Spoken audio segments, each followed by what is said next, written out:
Sure.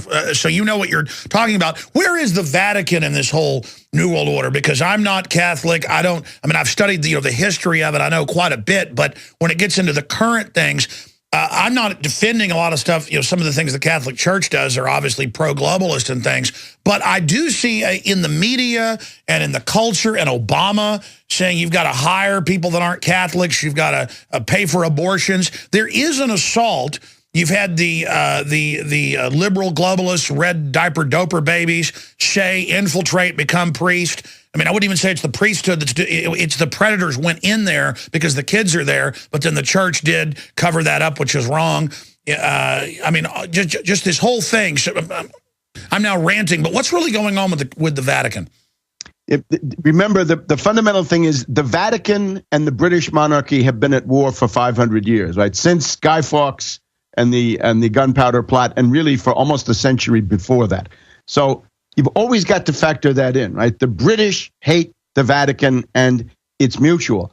On the other hand, there's this oligarchical faction, the Venetians, the Roman black nobility, right? The feudal aristocrats of Rome, the Orsini, the Colonna, the various princely families. These people are also more hostile to the Vatican than not. So the Vatican is a big institution. It has within it everything that exists in the world. It's probably it's the oldest continuous institution, I guess, on the planet. There may be some competition on that, but you get the idea. It's been around for a long time. It's got everything in it. And the quality, since it's an elective monarchy, the quality of popes varies greatly. You can go from a good one to a bad one with simply one conclave. But I think right now, the thing that I see is that the U.S. line towards the Vatican is to bash them, because the whole U.S. line in the Middle East and the Mediterranean is a pro-Muslim Brotherhood, pro-Al-Qaeda policy, which is going to get a lot of Christians and again, killed. We're not just saying that. Hidden in plain view, Al-Qaeda, more than ever, is out in the open, run by NATO, who are known narcotics traffickers. The troops grow the opium publicly on Fox News. Everything is Twilight Zone. They've got tanks rolling around in cities all over the U.S. getting us ready for the total collapse, and we're just sitting here sliding into it. Let me just add, though, another aspect of this thing. The question of war and peace regarding Syria comes down to this guy, Erdogan. It's written Erdogan, but in Turkish, Erdogan or something like that.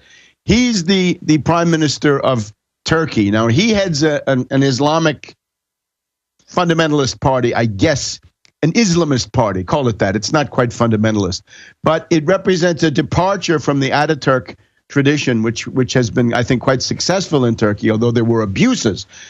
But now the question is, how crazy is Erdogan, right? Is he crazy enough to start a war with Syria? Because if he does, that will be the end of modern Turkey. I was in Beirut, Lebanon last November, part of this trip to Syria. I met General Michel Aoun. General Michel Aoun is like the de Gaulle of Lebanon in many ways. He's the leader of the Maronite Christians, and he's in an alliance with Hezbollah, which the U.S. obviously doesn't like. And he said, you have to understand, Turkey is the most fragile country in the world. Half of them are Islamists, half of them are strong secularists. They don't want to have any religious attributes in the government. And there's this minority of Kurds. 25 to 30% are Kurds. So what you see right now is the Turks they became a base for Al-Qaeda. There's no other way to put it. It's funny. Rick Perry said this. Remember Rick Perry in those debates? He said Turkey is now a base for terrorists. My God, he was right. He must have gotten a good briefing. Iskandarun. Don't go to any hotels in Iskandarun, Turkey, because you're going to find Al-Qaeda in the next room. So forget the tourist industry in Turkey. But the question then is he going to take the plunge? Because if he does, here's what's going to happen. Already, the Kurdish rebels against Turkey are getting safe haven from the Syrians in the Syrian Kurdish area.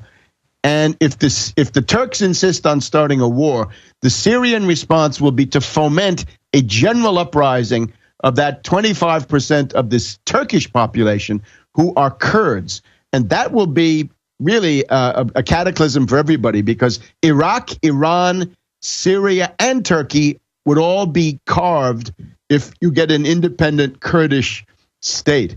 So I would urge Erdogan to pull back. In other words, this is crazy. He has gotten this theory that he's the new Ottomans, right? He's the new Ottoman Empire, the new Turkish Empire. No, I understand. And by the way, when you mentioned that, Business Insider and others are reporting that troops are piling up on both sides of the Syrian-Turkey border.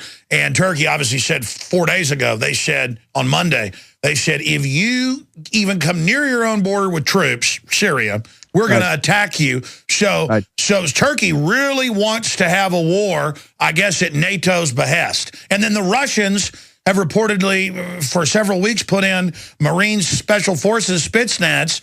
So what do you expect Russia to do is the $64 million question, because Webster, they're clearly going ahead with this proxy war situation. It looks that way. And remember, there's also the question of the campaigning season, which the season for military operations is now.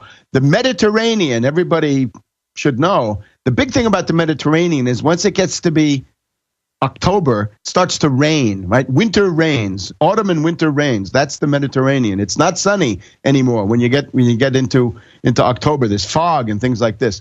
So there's an urge to act now. If Erdogan takes the plunge, that will be the breakup of modern Turkey. The people like Hillary Clinton, I think, are increasingly crazy. You've got the new foreign minister of France is also a warmonger. Fabius. He once had a debate with Chirac, the guy who later became president of France, and Chirac said to him, "Vous êtes un roquet. You're a little cur. You're a little attack dog, Fabius." So right now, Fabius is working as the attack dog for NATO. So that looks bad. On the other hand, Putin was in the Middle East this week. He was in Israel. Putin sat down with Netanyahu and I believe delivered a pointed warning to him. He said, "Dear Netanyahu," according to reports, "Dear Netanyahu, you have the devil you know, Assad, and you have done fairly well with Assad. You have had peace on the Golan Heights for the past 40 years, practically. If you get the devil you don't know, you could be in big trouble." And then, of course, the other dimension that you point to, what will Putin do? He will do something. What will it be? I think this is the thread upon which the hope of peace now hangs. And let's expand on that. What is the bankster strategy, manipulating the West into this, to put Al-Qaeda-light Muslim Brotherhood in Egypt, to back all of this destabilization? I mean, where does Israel really stand in that? Because Israel's wanting to go after Iran, but then all the Iranian proxies in the Middle East, the Hezbollah, but instead now they're going to have to deal with the classically, jihadist Saudi Arabian aligned groups. I mean, because I see the constant spam on InfoWars. It's got to be bots or something in there. And again, Israel does a lot of bad stuff. All these big countries do, all these powerful countries. But this obsession that if you slip on a banana peel, Israel did it. But I look at the different geopolitical makeup. This doesn't look good for Israel. And I've seen a lot of noises that Israel doesn't like all the Al-Qaeda people being put in around them. What's really going on there? Well, the Israeli situation is going to be desperate, more or less independently of whatever happens, because of the refusal to make peace, right? The way out for Israel is make peace now. Get the best conditions you can get. Make peace, wrap it up, normalize with everybody. Netanyahu is the opposite of that. But then you look at the Israeli debate. When this Arab Spring stuff started, right, Tunisia, the destabilization of the Arab world, there were two schools in Egypt, in Israel. One of them said, this is bad for us because we're going to get these fanatics taking power. And the other school said, it won't be that bad because these fanatics will break up the Arab states. In other words, the Egyptian state, the Libyan state will be smashed. And what we see in Libya, to be sure, is that the Libyan state has been smashed. There are not going to be any threats to Israel coming out of Libya, not anything serious of the type Gaddafi represented, because they're hundreds of dead in a given week. There's fighting all the time, gangs. It's a failed state, right? The wonderful outcome of the singing tomorrows of democracy is a failed state. Then you look at Egypt. Egypt is in danger, I think, of going that way, because you've got the army on the one hand, you got the Muslim Brotherhood on the other. They could cooperate if both were reasonable and said, look, we'll have power sharing and we'll have a gradual transition, a guided democracy and then a full democracy.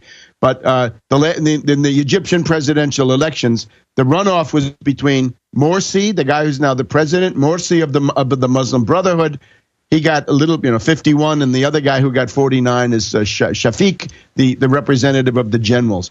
I would stress there was a better candidate. The guy who came in third was my candidate, the Nasserist, and that is Hamdin Sabahi, pro-labor, pro-reform, never had anything to do with Mubarak, actually was jailed by Mubarak, open. All right, we got to wrap this up because we're going to break. No military dictatorship and no theocracy. That would have been the way out. But right now, Egypt is on the brink of pretty serious destabilization. Sudan, by the way, the new thing is they may be getting a color revolution going in Sudan, although I doubt it. It's possible. Anyway, some Israelis would say, look at this. All the Arab states are being smashed. They're all going to be failed states. That's good for us. That would be a cynical Israeli position that you hear.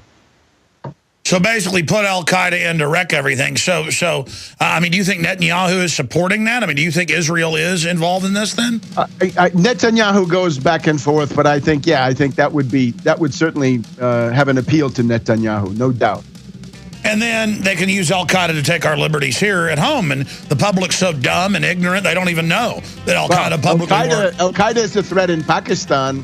But in Libya and in Egypt and Syria, they're the singing tomorrows of democracy. So you gotta have double things. Gotta go to break. We're gonna come back and talk about the health care Obama ruling. My friends, in the second hour, we're gonna go over the latest news on William Shatner stripped down in public by our lords, the state, our gods, the TSA.